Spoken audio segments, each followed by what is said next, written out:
Lehenengo kongresoa antolatu genuen, ikusi genuen ikerlari euskaldun asko daudela, nazioarteko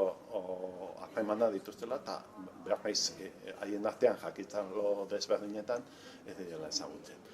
Lehenengoa 2015an antolatu genuen, zakasta handia izan zuen, eta pensatu genuen, jarraitu egin behar zela,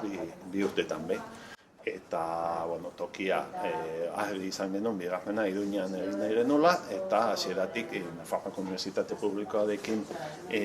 harremanetan jarri ginen, elkartekin antolatzeko, eta ja antolatzen ari geha, eta gaur iriki dugu deia. Guretzat Ikergazte proiektu oso erakargarria izan da hasieratik, gainera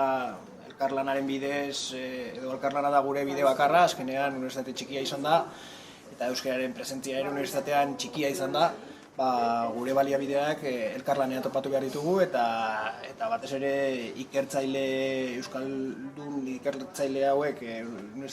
Iruñara gerturatzea eta gurekin egotea, niretzat oso aukera polita dela uste dut, eta batez ere hemen Nafarroan euskararen presentzia arlo nolabait espero ez den arlo batean, ikerketan,